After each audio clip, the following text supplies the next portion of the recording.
USA की एक संस्था है, यूएस चीन economic and security review commission. इसकी स्थापना की गई थी काफी पहले, जो कि आप स्क्रीन पे देख भी पा रहे होंगे इसकी स्थापना से संबंधित तथ्यों को। बात यह है कि इस कमीशन ने या इस संस्था ने एक रिपोर्ट जारी किया है और उस रिपोर्ट में ऑपरेशन सिंदूर के बारे में कुछ बात कही गई है। और ये जैसे ही रिपोर्ट सामने आता है, मीडिया जगत में एक बहस छिड़ जाती है कि क्या भारत की विदेश नीति कमजोर हो रही है या क्या अमेरिका जो है वो भारत को इग्नोर कर रहा है वैश्विक परिदृश्य में। क्या मामला है, आइए जानते हैं।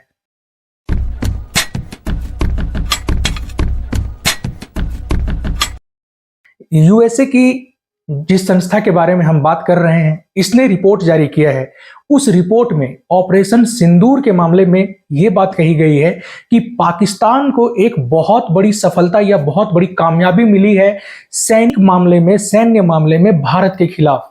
अब जैसे ही ये रिपोर्ट सामने आता है, भारत की मीडिया हालांकि ये चीजों को प्रदर्शित नहीं कर रही है, लेकिन कहीं ना कहीं एक बहुत बड़ी बहस छिड़ गई है पूरे मीडिया जगत में इस रिपोर्ट के आने के बाद से। जहां हमारे प्रधानमंत्री अमेरिका से अपने बहुत अच्छे संबंधों को लेकर दावा करते थे कि हमारे संबंध इतने अच्छे हैं अमेरिका से, कहीं ना कहीं इस रिपोर्ट के आने के बाद से उन सारे संबंधों का या जो दावा किया जा रहा था भारत अमेरिका संबंधों का, उन पर प्रश्न उठने लगा है।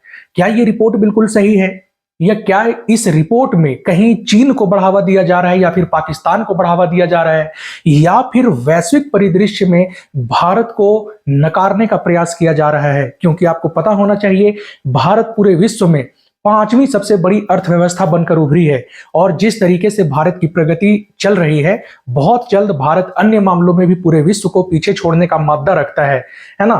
तो बात यह है कि क्या विदेश नीति फेल हो रही है भारत की? नहीं, ऐसा नहीं है। आपको पता होना चाहिए, कुछ दिन पहले अमेरिका और चीन के बीच में दक्षिण कोरिया में एक बैठक आयोजित की गई थी। उस बैठक को लेकर अमेरिकी राष्ट्रपति ट्रंप ने कहा था कि कुछ ही देर में अब G2 की मीटिंग होने वाली है। G2 क्या है? Group of two. यानी कि अगर हम बात करें ग्रुप ऑफ टू किसके लिए प्रयोग किया जाता है, तो अमेरिका और अमेरिका जिनसे संबंध बना रहा है, यानी कि जिसे वो अपने बराबर या एक महाशक्ति के रूप में देखता है, उसके लिए G2 शब्द का प्रयोग किया गया है। हमारा जो करंट अफेयर्स का सेशन चलता है उसमें हमने आपको पूरे G2 के बारे में अच्छे से बताया हुआ था। आप चाहें तो उसे जाके देख सकते हैं, उसका लिंक मैं आपको डिस्क्रिप्शन बॉक्स में दे दूंगा। ठीक है, तो ग्रुप ऑफ टू यानी कि अमेरिका के समकक्ष एक वैश्विक महाशक्ति, जब ये टर्म आया था यूज में, तभी बहुत सारे विश्लेषकों ने कहा था कि कहीं ना कहीं अमेरिका जो है वो चीन के प्रभुत्व को स्वीकार करने के लिए अब बेबस हो गया है, मजबूर हो गया है, क्योंकि चीन अपना इतना प्रभाव बढ़ा चुका है कि अमेरिका उसकी शक्ति को नकार नहीं सकता है। इसलिए उसने अमेरिका और चीन के मीटिंग के लिए राष्ट्रपति ट्रंप ने G2 शब्द का प्रयोग किया था। अब जैसे ही उनकी मीटिंग होती है, 1 साल के लिए यह समझौता किया जाता है कि व्यापार को आगे बढ़ाने पे हम बात करेंगे।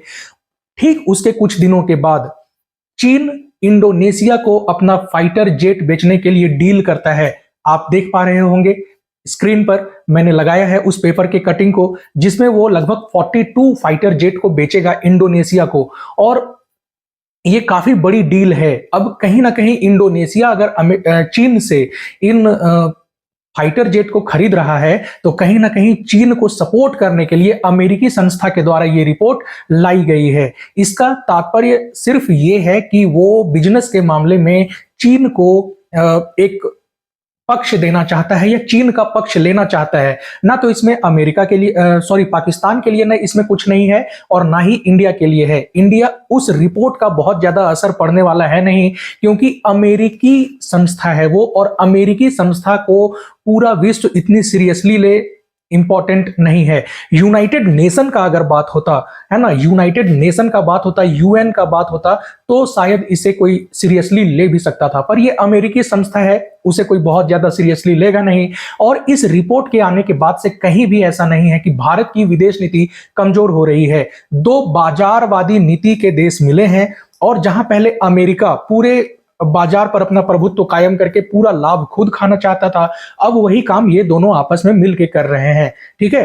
तो कहीं ना कहीं वो बाकी देशों को लड़ा करके अपना फायदा अर्न करना चाहते हैं, अपना लाभ कमाना चाहते हैं। इसलिए इस रिपोर्ट में भारत के खिलाफ पाकिस्तान की बड़ी जीत बताई गई है। अगर पाकिस्तान के कोई नागरिक है, पाकिस्तान से कोई देख रहा है हमारे इस सेशन को, तो आप बिल्कुल ये ना समझे कि अमेरिका आपके पक्ष में है या चीन आपके पक्ष में है। ऐसा नहीं है।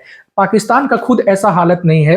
पाकिस्तान की हालत क्या थी अभी हमने देखा ही। उसके पास खाने को खाना नहीं है, वो दूसरों पर इतना ज्यादा निर्भर है, उसके पास इतने उन्नत हथियार भी नहीं है, ठीक है।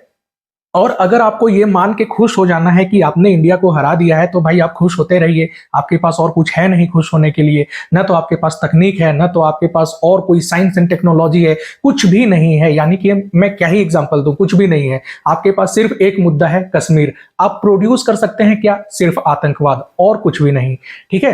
तो बात यह है कि इस संस्था की जो रिपोर्ट आई है, जिसमें भारत को पाकिस्तान से हारा हुआ बताया गया है, तो उसे लेके बहुत ज्यादा आपको सीरियस नहीं होना है, बहुत ज्यादा बातें सोचनी नहीं है, ठीक है। ट्रंप खुद ही एक ऐसा राष्ट्रपति है जिसे लगभग पूरे विश्व ने पागल कह दिया है ना।